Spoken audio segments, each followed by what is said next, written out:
Hello दोस्तों, स्वागत है आपका हमारे चैनल लेटेस्ट लर्न फार्मेसी में। आज हम पढ़ने वाले हैं कोरिलेशन के बारे में और यहाँ पर हम छोटी से छोटी चीज़ को लेकर डिस्कस करेंगे जिससे कि आपको अच्छी तरीके से समझ में आ जाए। फर्स्ट ऑफ ऑल हमको ये समझना है कि इसमें इंपॉर्टेंट टॉपिक क्या है। इसमें जो सबसे इंपॉर्टेंट है वो कार्ल पियर्सन कोफिशिएंट मेथड है। उसके विषय में हम दो एग्जाम्पल के माध्यम से उसको सॉल्व आउट करेंगे। तो उससे पहले हम समझते हैं कि कोरिलेशन क्या है।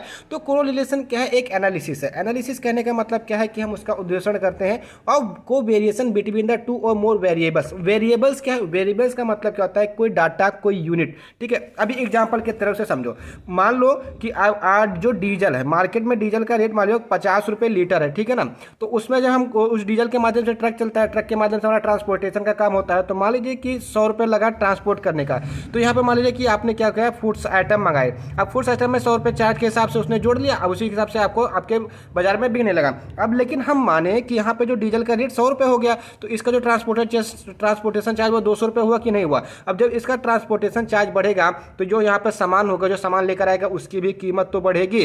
तो अब यही हमको देखना है कि एक वेरिएबल ये और एक वेरिएबल सामान की कीमत, अब इन दोनों में क्या रिलेशनशिप है? इसके बढ़ने से ये घटता है कि इसके घटने से ये बढ़ता है? इसी को हम क्या बोलते हैं? कोरिलेशन। इसी चीज की हम एनालिसिस करेंगे। तो उसको किस में करते हैं? हम कोरिलेशन के अंतर्गत में करते हैं। ठीक है ना। अभी हम आगे चलेंगे, जैसे जैसे पढ़ते चलेंगे वैसे वैसे और ज़्यादा हमको समझ में आता जाएगा। ठीक, कोरिलेशन क्या है? Relationship between the to continuous variables. सबसे पहली बात कि वेरिएबल्स होते क्या है इसको समझिए। वेरिएबल्स का मतलब दो यूनिट, दो मात्रा, दो डाटा। अब दो डाटा के मतलब क्या हुआ कि जैसे आपकी हाइट एंड वेट हो गया। हाइट एंड वेट का मतलब क्या है? जिससे साइंटिफिकली जो कहा गया है कि अगर आप 1 फीट के हैं तो आपका जो वेट होना चाहिए वो 11 किलो होना चाहिए। 2 फीट के हैं तो आपका 22 किलो होना चाहिए। 3 फीट के 33, मतलब 1 फुट पे आपका 11 किलो मैंडेटरी। अब देखिए, अब जैसे जैसे यहाँ पर 1 है, 1 बढ़ा 2, 2 बढ़ा 2 हुआ, 2 के बाद इसके भी वेट का भी बढ़ गया, 22 हो गया। 2 से 1 हमने हो गया 33, तो यहाँ पे 3 और 33 हो गया, 4 44 हो गया। अगर 4 फीट के हैं आप तो 44 किलो आपका वेट मिनिमम होना चाहिए। ठीक, तो इस प्रकार से हम कह सकते हैं कि अगर एक वेरिएबल बढ़ेगा, कहने का मतलब क्या है कि जो हमारी डाटा होगा, जो हमारा रॉ डाटा होगा, उसमें किसी भी यूनिट, चाहे वेरिएबल्स बोलो चाहे यूनिट बोले, अगर उसमें कोई भी वृद्धि होती है तो जो सेकेंडरी डाटा है, जो हमारा वेट मान लीजिए वाई है, उसमें ऑटोमेटिकली वृद्धि होगी, मतलब वो भी बढ़ेगा। इसी को बोलते हैं क्या? कोरिलेशन। अब इन दोनों के बीच में क्या संबंध है? क्या इसका +-1 या -1, इसमें जो रिजल्ट आता है वो +1 या -1 में ही आता है, इसके बीच में रहता है। ठीक है, तो उसमें क्या संबंध है? लीनियर है, नॉन लीनियर है, काइनेटिक है, नहीं है? इस चीज को हम किसमें पढ़ते हैं? कोरिलेशन में। तो सिंपली अगर हम एक सिंपल टर्म के बारे में बात करें, कोरिलेशन क्या है, तो अगर मैं आपसे पूछूं कि आप एक ये विद्यालय है, एक ये विद्यालय है, ठीक है ना। दो में से 5 स्टूडेंट कहाँ गए? कंपनी में गए। सबकी 5 स्टूडेंट की जो एवरेज सैलरी है वो कितनी है? 2 लाख रुपए पर मंथ है। मतलब 5 लोगों की जो सैलरी है वो 2 लाख पर मंथ के हिसाब से एवरेज सैलरी बन के आ रही है। इनकी भी 2 लाख। लेकिन अब आपको क्या करना है? इन दोनों कॉलेज में से एडमिशन आपको लेना है, तो आप ए में जाएंगे कि बी में जाएंगे? तो जब आप 5 लोग का डाटा देखेंगे, 2-2 लाख रुपए इनकी क्या है पर मंथ की हमारी सैलरी एवरेज बन रही है। अब आप क्या करेंगे कि एक एक बंदे का देखेंगे। मान लीजिए कि यहाँ पर एक इंसान पा रहा है 50,000, ठीक है ना। दूसरा पा रहा है 20,000, 50 20 70 हो गया। एक पा रहा है हमारा 30,000 और एक हमारा पा रहा है 40,000। ठीक है, ये कितना हो गया हमारा टोटल? 5 2 7 3 10 4 14। और एक पा रहा हमारा कितना? 60,000। ये कितना हो गया टोटल हमारा? 2 लाख हो गया। अब 2 लाख का इसका एवरेज निकल आया हमारा कितना? 2 लाख निकल आया। उसी प्रकार से ये हमारे हो गए। इसमें एक बंदा पा रहा है हमारा यहाँ पे 1.5 लाख, ठीक है ना, 1.5 लाख पा रहा है। दूसरे पा रहा है 20,000। तीसरा जो पा रहा है वो हमारा लगभग 3,000 पा रहा है। उसके बाद जो हमारा पा रहा है, ऐसे करके करके हमारा जो मतलब 5 डाटा ऐसे बन के आया। अब हम क्या करेंगे? इन दोनों के बीच में कोरिलेशन निकालेंगे। अब जब कोरिलेशन निकालने में आपको ये देखना होगा कि इस कंपनी में जितने एम्प्लॉय लगे हुए हैं उनकी सभी की जो सैलरी है वो एवरेज है, मतलब कहने का कि ज़्यादा घटी बढ़ी नहीं है। लेकिन अगर हम दूसरे कॉलेज में देखेंगे, दूसरे कॉलेज से 5 बच्चे जाने वाले, तो उनकी जब सैलरी देखेंगे तो उनको काफ़ी ज़्यादा हमको वेरिएशन देखने को मिला। एक को मिला 1.5 लाख, दूसरे को मिला 2,000 3,000। इसी प्रकार से यही वेरिएशन। इसी को जब हम देखेंगे कि एनालिसिस करेंगे कि जब हमारा डाटा सेम होगा उसको एनालिसिस करेंगे कौन सा बेटर है कौन सा बेटर नहीं है, तो उसी किसके माध्यम से करते हैं? कोरिलेशन के माध्यम से करते हैं। तो इसी को बोलते हैं कोरिलेशन। ठीक है, जैसा कि मैंने आपको हाइट का एग्जांपल दिया, वेट का एग्जांपल दिया। As per law adult man 11 kg per square feet होना चाहिए, ठीक है, 1 फीट का होना चाहिए।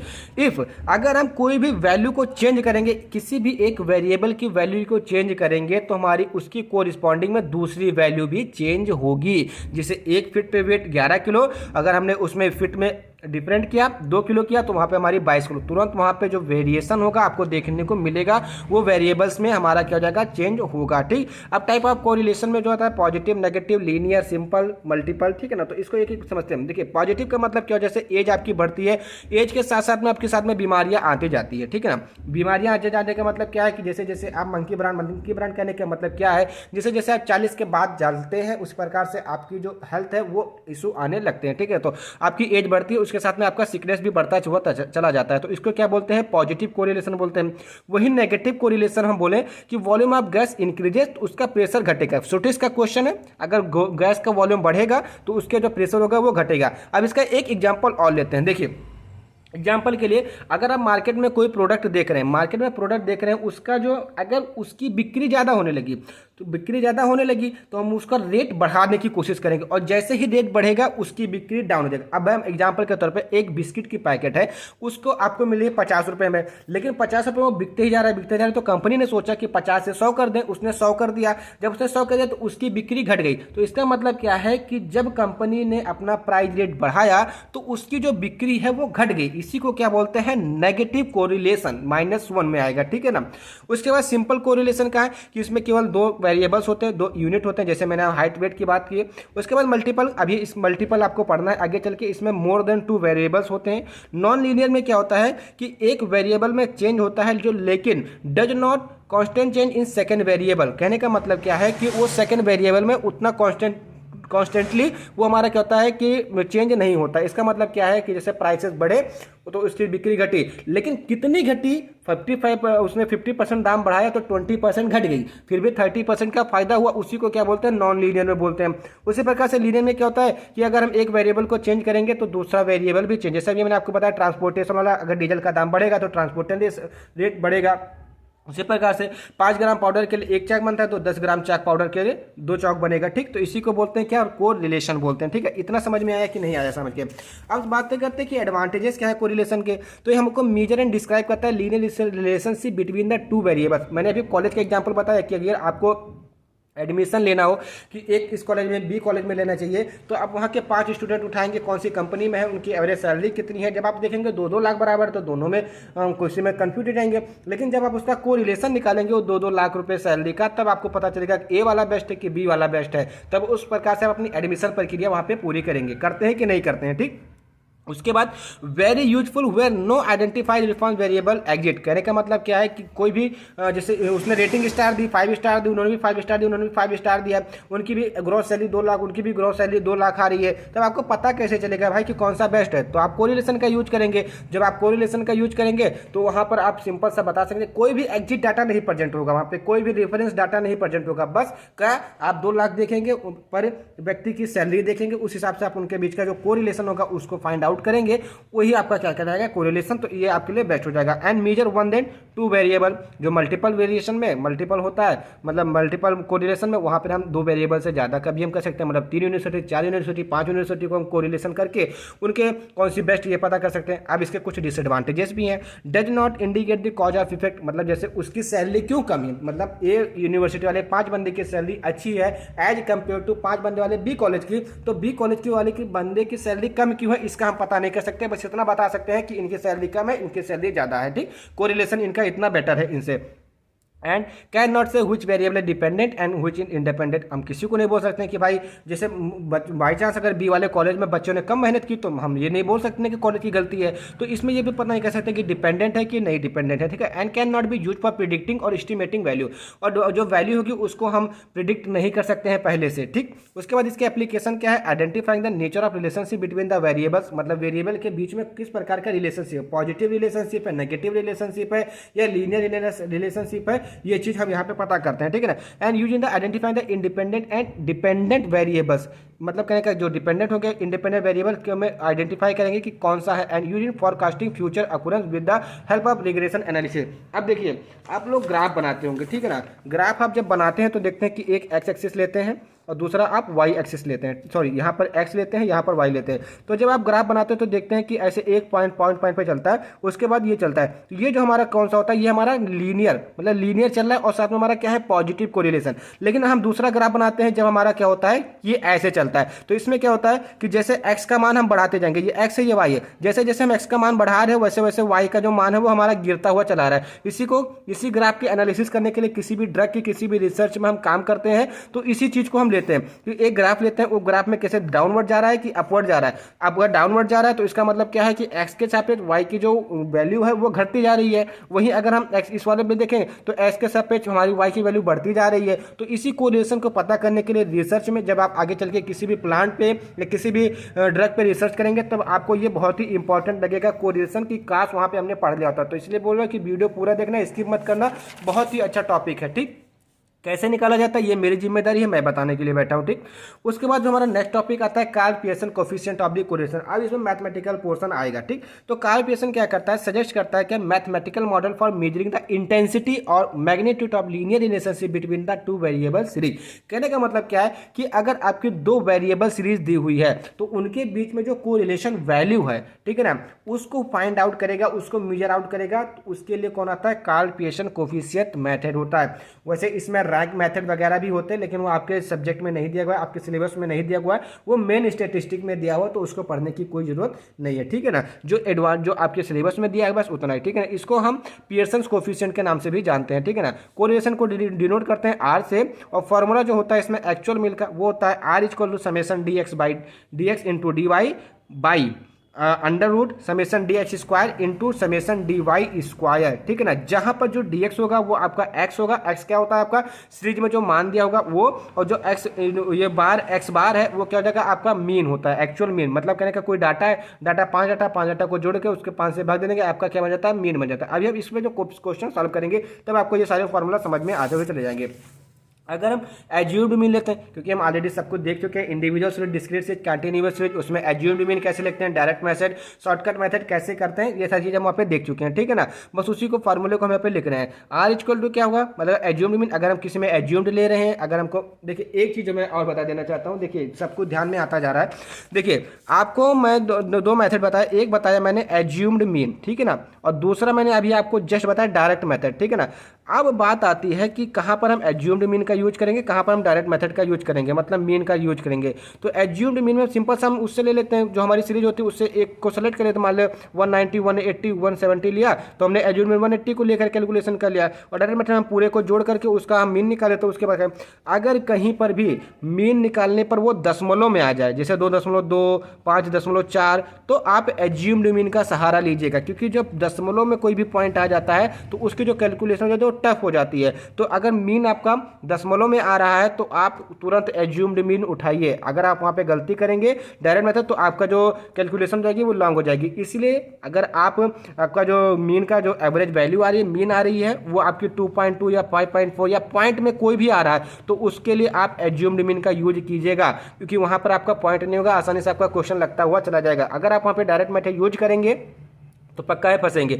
तो इसलिए हम लोग बायोस्टैटिक्स के, बायोलॉजी के, फार्मेसी के स्टूडेंट हो तो उतना ज़्यादा देखा नहीं जाएगा। ठीक है ना, तो आप सिंपल से एज्यूम्ड मीन को लेकर ही चलिएगा। ठीक, तो एज्यूम्ड मीन का जो फॉर्मूला क्या है, आर इक्वल टू एन क्या है आपका एज्यूम्ड मीन हो जाएगा summation d x into d y minus summation d x into summation d y. ठीक है ना, उसके बाद upon under root n summation d x का square minus summation d x का whole square into summation n summation d y का whole square minus summation d y का whole square. ठीक है ना, ये चीज हो गई। देखिए अभी इसी फार्मूले को अगर आप अभी कैलकुलेशन में जब लगाएंगे, एग्जांपल में लगाएंगे, तो इसी से आपकी टेबल बनती हुई चले जाएगा, जहां पर डेस का है एक्स माइनस ए वन क्या आपका एज्यूम्ड मीन ले लेंगे, उससे आपका क्या निकल जाएगा, डी एक्स निकल जाएगा। एक्स क्या आपकी वैल्यू दी रहेगी डी वाई में, y minus a b a two, मतलब वही एज्यूम्ड मीन जो आप वाई का लेंगे उससे आपका सिंपल से निकाल लेंगे।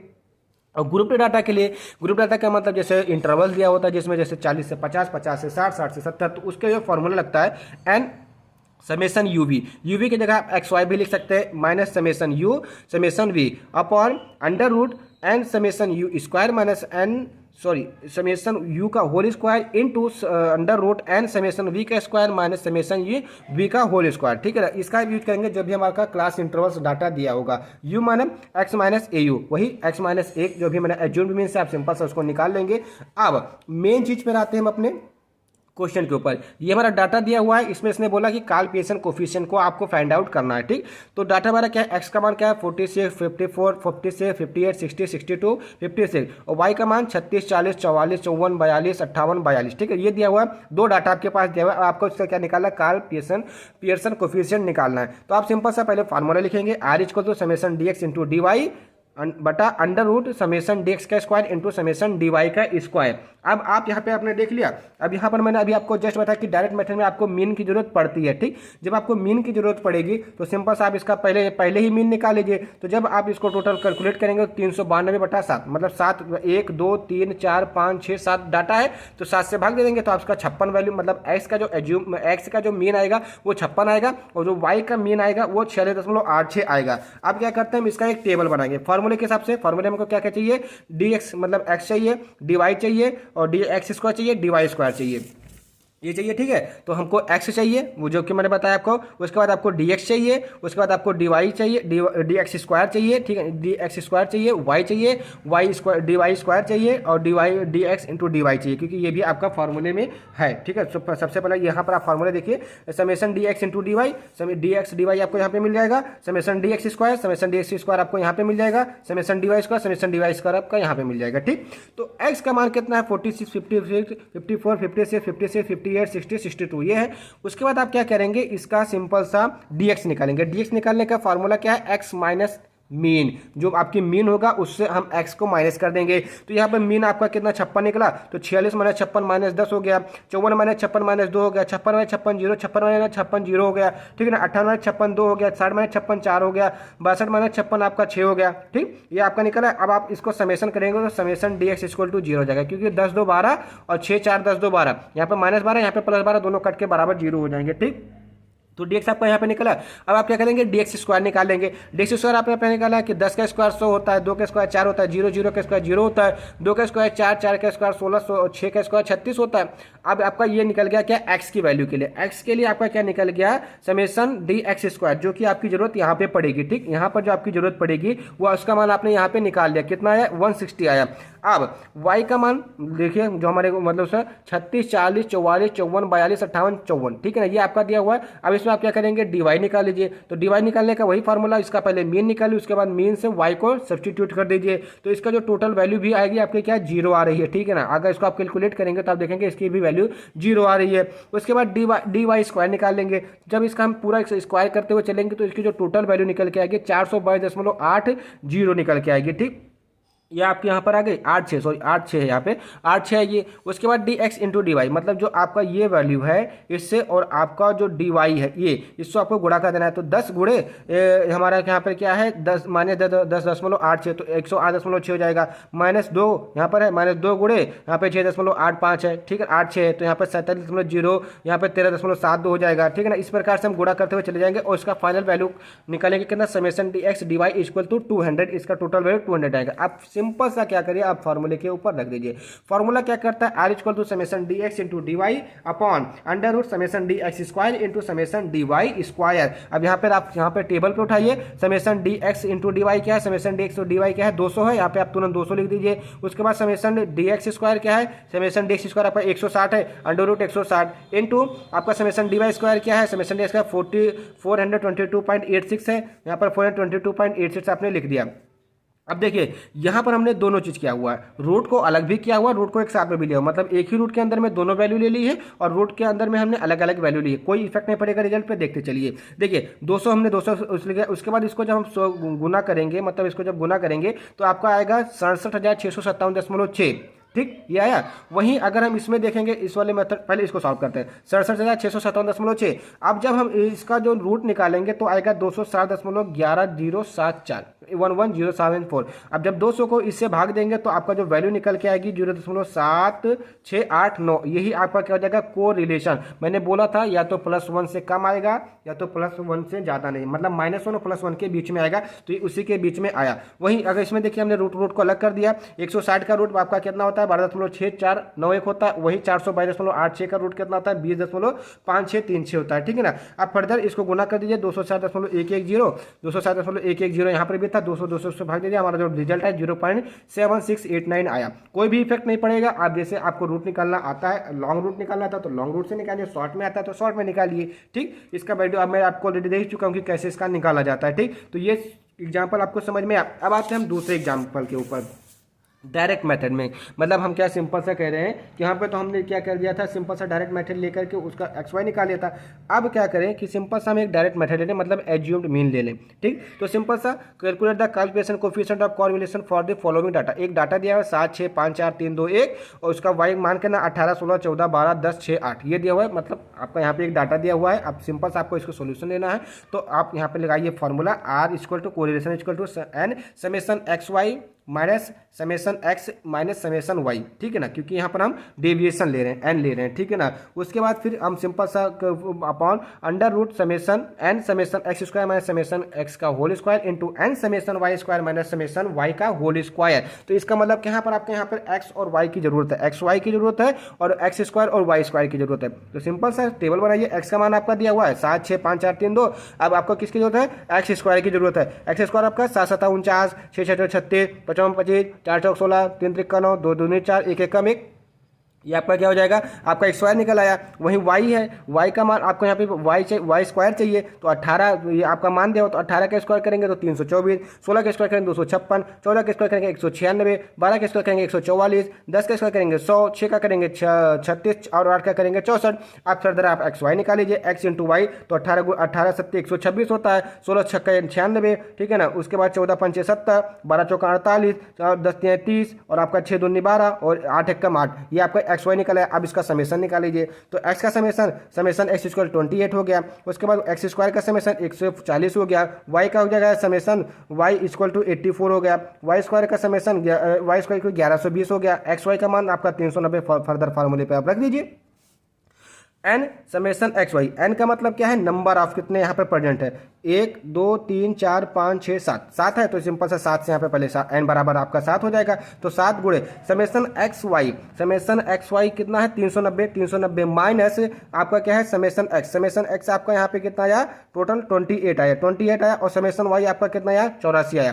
तो 7 गुणे 390 माइनस 28 और गुणा 84 माइनस यहाँ पे माइनस है, ठीक है ना, माइनस 84 ये आ गया। उसके बाद यहाँ पे फॉर्मूले एन अंडर रूट एन का मान 7 और समेशन एक्स स्क्वायर का मान यहाँ पर कितना था 140 का स्क्वायर माइनस 28, मतलब यहाँ पर आप सिंपल सा देख सकते हैं एक्स, यहाँ पे एक्स का होल स्क्वायर, तो एक्स का मान कितना है आपका 28 है, तो यहाँ पर 28 का होल स्क्वायर हमने कर दिया इंटू 7 आपका क्या है नंबर ऑफ है। उसके बाद यहाँ पर आप देख सकते हैं कि समेशन वाई स्क्वायर का मान 1120 है, 1120 यहाँ पे लिख दिया माइनस वहाँ पर समेशन वाई का मान कितना 84 का स्क्वायर। अब फर्दर इसको हम कैलकुलेट करेंगे तो 390 गुणे 7 करेंगे तो 2730 आएगा और 28 को 84 से हम गुना करेंगे तो आपका 2352 आएगा, ठीक है ना, यहाँ पे गुना, ठीक। वो अंडर रूट जब हम 7 गुणे 140 का स्क्वायर करेंगे तो 980 आएगा। उसके बाद हम माइनस करेंगे 28 का तो 784 आ जाएगा इंटू अगर 7 को 1120 तो 7840 आएगा। उसके बाद 84 का स्क्वायर करेंगे तो 7056 आएगा। अब फर्दर क्या करेंगे, इसको माइनस करेंगे 378 बटा अंडर रूट 196, अगर इसको इसमें से घटाएंगे तो 196 बचेगा और इसको इसमें से घटाएंगे तो 784 बचेगा, ठीक।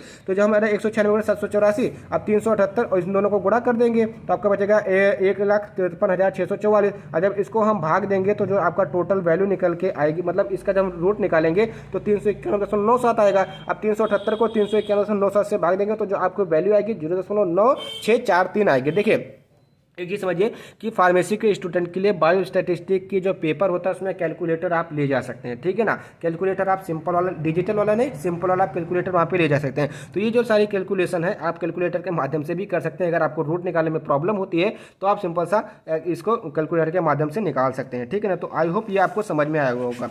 अब आते हैं properties of the coefficient of the, मतलब जो कार्ल पियर्सन कोफिशिएंट हमने जो लगाया इसकी क्या क्या प्रॉपर्टीज हैं।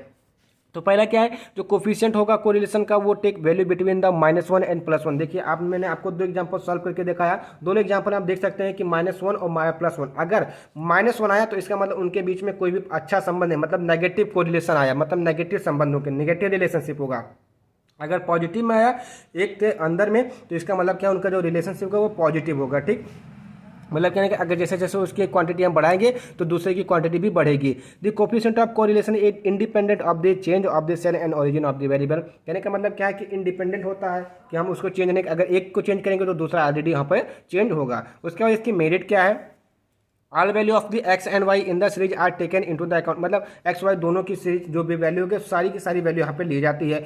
बेस्ट होता है और सुटेबल मेथड होता है for measuring the correlation when compare to other mathematical method. अगर हम अदर मैथमेटिकल प्रॉब्लम में देखें मेथड का यूज करें तो उसके कंपेरिजन में जो हमारा कार्ल पियर्सन कोफिशिएंट मेथड होता है वो काफ़ी अच्छा मेथड और मोस्ट सुटेबल मेथड माना गया है। And the degree and relation of the correlation is obtain in one figure. मतलब आपको एक फिगर मिलेगा, या तो पॉजिटिव मिलेगा या तो नेगेटिव। ऐसा नहीं कि पॉजिटिव, जैसे हम मेजर ऑफ डिस्पर्जन में देखे थे पॉजिटिव नेगेटिव दोनों में आ रहा था, तो वहां पे आपको ऐसी प्रॉब्लम देखने को नहीं मिलेगी। ठीक, एंड हाईली एल्जेब्रिक कैलकुलेशन होती है इसमें। ठीक, डीमेरिट क्या है, the value of coefficient usually miss interpreted. अगर हम मतलब कहने का इसको अच्छे से इंटरप्रेट नहीं कर पा रहे तो वो मिस इंटरप्रेट हो जाएगी। जैसे लॉग की वैल्यू हमको सही से नहीं समझ में आ रही तो वहाँ पर मिस इंटरप्रिटेशन होगा। टाइम कंज्यूमिंग मेथड होता है। And value of coefficient is highly influenced by extreme items, मतलब जो हमारे एक्सट्रीम आइटम उनकी वैल्यू बढ़ जाएगी। ठीक है ना, तो ये इसका क्या हो जाएगा, डीमेरिट हो जाएगा। उसके बाद जो आपका नेक्स्ट टॉपिक आता है वो आता है मल्टीपल कोरिलेशन। सिंपल सा, वहाँ पे हमारे दो वेरिएबल्स हैं, यहाँ पे मोर देन टू वेरिएबल्स, मतलब एक से दो से ज़्यादा वेरिएबल्स, तीन या तीन से ज़्यादा वेरिएबल्स होंगे। ठीक, उनके बीच में हम रिलेशन को पता करेंगे, कोरिलेशन को पता करेंगे कि उन दोनों के बीच में कौन सा रिलेशनशिप है, पॉजिटिव वाला है कि नेगेटिव वाला। इसमें दो टाइप के होते हैं, एक डिपेंडेंट होता है, एक इंडिपेंडेंट। डिपेंडेंट में क्या होता है कि जो वैल्यू होती है वो एस्टिमेटेड, मतलब हमको पहले से पता होती है। वही इंडिपेंडेंट वेरिएबल में हमको उसको निकालना पड़ता है, मतलब बेसिस से उसको एस्टिमेट करना पड़ता है। इसका जो फार्मूला होता है R1.23 equal to under root R12, मतलब ये आपका वहाँ पे अगर आपसे पूछता है क्वेश्चन तो इसका जो वहाँ पे मान होगा वो दिया रहेगा, मतलब R12 इक्वल टू इतना, R13 इक्वल टू इतना, R23 इक्वल टू इतना। ठीक, तो इसका जो फार्मूला होता है R12 के स्क्वायर प्लस R13 के स्क्वायर माने 2R, वही वाला फार्मूला लग रहा है पे। ठीक है ना, ए स्क्वायर प्लस बी स्क्वायर वाला। ठीक, तो 2R R12 R13 into R23 upon 1 minus R square 23। ठीक, R23 का स्क्वायर। अब यहाँ पर एक क्वेश्चन लगाइए, उसके बाद समझिए। मान लीजिए कि R12 का मान 0.65 है, R13 का मान 0.71 है एंड R23 का मान 0.69। बस इसी प्रकार से आपका क्वेश्चन वहाँ पे पूछा जाएगा, मतलब और ज़्यादा यहाँ पे डिटेलिंग में नहीं की जाएगी। ठीक, तो यहाँ पर आपको इसका क्या निकालना है, कोरिलेशन कोफिशिएंट निकालना है, मल्टीपल कोफिशिएंट निकालना है। ठीक, तो R1.23 इक्वल टू, सिंपल सा बात है कि हम R1.23 का फार्मूला लगाएंगे, अंडर R12 का स्क्वायर हो गया। ठीक है ना, यहाँ पर आप स्क्वायर करिए, यहाँ पे क्यूब नहीं है, ये स्क्वायर है। R12 के स्क्वायर, R13 के square minus 2R12 into R13 into R23 बटा 1 माइनस R स्क्वायर, R23 का स्क्वायर। सिंपल सा मान रख दीजिए, R12 का स्क्वायर 0.65 है, 0.65 का स्क्वायर, R13 का 0.71 है, 0.71 का स्क्वायर कर दिया। ठीक है, उसके बाद 2 है, मतलब 2 गुणे R12 का मान 0.65 गुणे R13 का मान 0.71 इंटू R23 का मान 0.69 है। आप क्वेश्चन में देखते रहिए और यहाँ पे आप लगाते रहिए, और 1 माइनस 0.69 का स्क्वायर। R23 का मान कितना आपका 0.69 स्क्वायर है।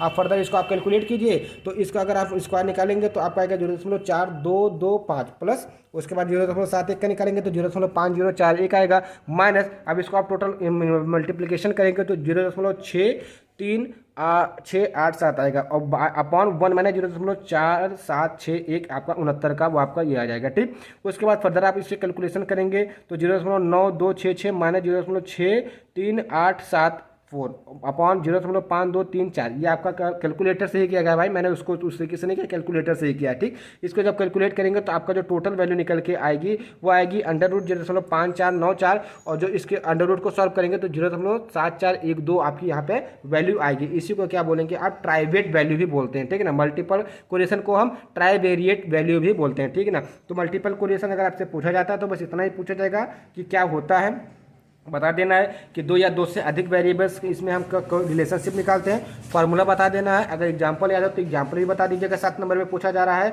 अदरवाइज कोई बात नहीं। अगर आपको फार्मूला याद है तो कोई भी मान आप रख सकते हैं, कोई भी दिक्कत नहीं होगी, बस लॉग निकालने का आपको रूट निकालना आपको आना चाहिए। ठीक है ना, अब इसकी मेरिट क्या है, merit of the multiple correlation. तो coefficient of the multiple correlation evaluate the level of relationship between the dependent variable and group of independent variable. कहने का मतलब क्या है कि हमको एक रिलेशनशिप देता है, उसको हम इवैल्यूएट कर सकते हैं, उसके रिलेशन रिलेशनशिप लेवल को कि पॉजिटिव में है नेगेटिव में है, उस ग्राफ को हम पता कर सकते हैं कि वो डिपेंडेंट वेरिएबल का है या इंडिपेंडेंट वेरिएबल का है। फिर to computer plan of the regression. अब रिग्रेशन क्या है नेक्स्ट लेक्चर वीडियो में समझेंगे, ठीक। डीमेरिट्स, ये क्या होता है, in multiple correlation relationship are not in linear, ये लीनियर नहीं होता है, एक्चुअल नहीं होता, and they follow few pattern, complicated in nature, only well trained student can understand the final result, ठीक है ना। जैसे देखिए यहाँ पे इस चीज़ का क्या मतलब, कॉम्प्लिकेटेड क्यों होता है। जैसे अगर आप कोई ग्राफ बना रहे हैं तो आप सिंपल सा, अभी मैंने आपको ये ग्राफ सिंपल से बताया, लेकिन अब आप एक ट्रक के अंदर क्या क्या लेकर जा रहे हैं, सब्जी लेकर जा रहे हैं, ब्रेड लेके जा रहे हैं, ठीक है ना। तो आप क्या करेंगे, 4-5 सामान होगा, तो इस ग्राफ में ये ग्राफ कुछ ऐसा पॉइंट आपको देगा, तो आप इसका जो ग्राफ बन के आएगा कुछ ऐसा बन के आएगा। तो इस ग्राफ को समझने के लिए वेल ट्रेन होना चाहिए, ठीक है ना। तो इसलिए मल्टीपल जो होता है वो हमारे मेन स्टेटिस्टिक्स में ज़्यादा अच्छे से दिया हुआ है। तो यहाँ पर आपको जितना समझने की जरूरत थी मैंने आपको इस वीडियो में उतना समझा दिया। Okay, thank you for watching the video from the latest pharmacy. मिलते हैं नेक्स्ट लेक्चर वीडियो में रिग्रेशन के साथ में, थोड़ा टाइम लगेगा लेकिन अच्छे से समझाएंगे।